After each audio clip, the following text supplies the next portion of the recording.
இன்றைக்கி விஜய் அவர்கள் கட்சியை துவங்கி இருக்கிறார்கள் என்ற செய்தியை கேள்விப்பட்டு இங்கே உட்காரும்போது தான் சொன்னாங்க. அவருக்கு என்னுடைய வாழ்த்துக்கள் மட்டும் நான் சொல்ல முடியும். தற்சமயம் அறிவுரை சொல்ல முடியாது. கட்சி ஆரம்பித்து ஏற்கனவே அன்றைக்கி சொல்லியிருந்தேன். நான் ஒரு அண்மையில் ஒரு காணொலியில் நான் பேசும்போது சொல்லியிருந்தேன். அதாவது நல்லா கலந்து ஆலோசித்து தீர்க்கமான முடிவு எடுத்த பிறகு ஒரு இறங்கியிருப்பான்னு நினைக்கின்றேன். அவருக்கு என் வாழ்த்துக்கள் சொல்ல இப்போ அதான் தொடரும். நாட்டில் எவ்வளவோ பிரச்சனைகள்லாம் போயிட்டு சமத்துவ மக்கள் கட்சியும் எதுலையுமே ஒரு ஈடுபாடு இல்லாமல் இப்போ தேர்தல் காலங்களில் தான் ஒரு கூட்டம் போட்டு அப்போ நீங்கள் பத்திரிக்கை படிக்கிறதில்ல, இரட்டடிப்பு செய்கிறாங்க போல இருக்குது. நீங்கள் சரியாக படிக்கிறதில்ல.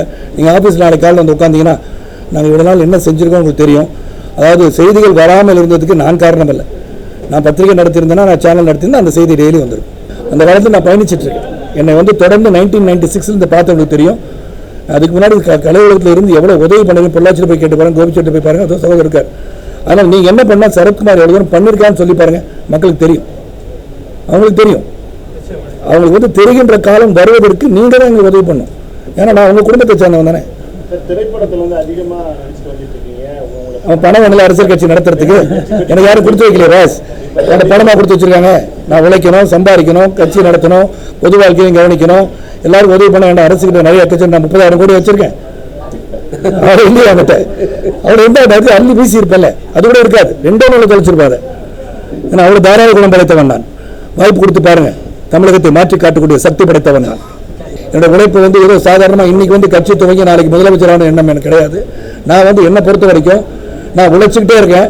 அந்த உழைப்பு தெரிகின்ற காலம் கணிந்து வருகிறது. நீங்க பாப்பீங்க. ஒரு நாள் நான் எங்க போய் உட்காரணும் அங்கே உட்காருன்னு உங்களுக்கு தெரியும். அப்போ பொதுக்குழு மேடையில் மோடி அவர் புகழ்ந்ததுக்கு காரணம் இருக்கிறது. வாய்ப்பு இருக்கிறதா இல்லையா என்பது 15 நாளுக்கு பிறகு சொல்லுவேன். 15 நாளுக்கு அப்புறம் தான் சொல்லுவேன். ஏன்னா எதுக்கு சொன்னா, குக்கிராமத்தில் இருப்பவர்கள் நமது நாட்டின் பிரதமர் அவர்களை விமர்சிக்கும் போது வெளிநாடுகளுக்கு செல்லும் இந்தியர்களுக்கு அவருடைய புகழ் எந்த உச்சத்தில் இருக்கிறது. World's number 1 popular leader is Modi அவர்கள் என்று சொல்வது யாரும் மிகையாக. அவர் தான் உண்மையிலே மோஸ்ட் பாப்புலர் லீடர். எதனாலன்னா அவருடைய செயல்பாடுகள்.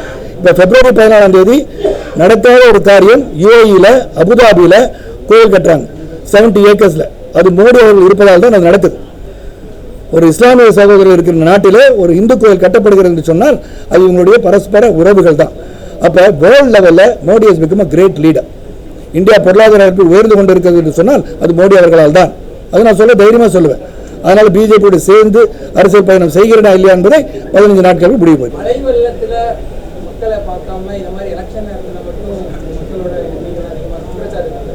யார் மேலே நீங்கள் அதான் பத்திரிகை படிக்கிறது பாஸ். நான் எந்தெந்த புயல் நான் போயிருக்கேன். இந்த ஒரு தூரம் வெளிநாட்டில் இருந்த ஒரே காரணத்திற்காக நான் நேரடியாக போக முடியாமல் போயிடுச்சு. என் அன்பு சகோதரர் புரட்சி கலைஞர் மறைந்து விட்டார். அதுக்கே நான் இங்கே இல்லை. அதுக்கப்புறம் வந்திருக்கேன். தொடர்ந்து படப்பிடிப்பு. இப்போ நான் இப்போ ரொம்ப நாள் ஆயிடுச்சு, இப்போ என்ன வரீங்கன்னு கேட்டக்கூடாது.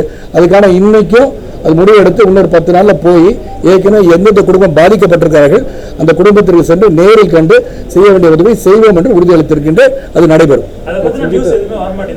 இப்போ போடுங்க, சொன்னது போட்டுருங்க. இது போட்டிங்கன்னா நல்லா இருக்கும்.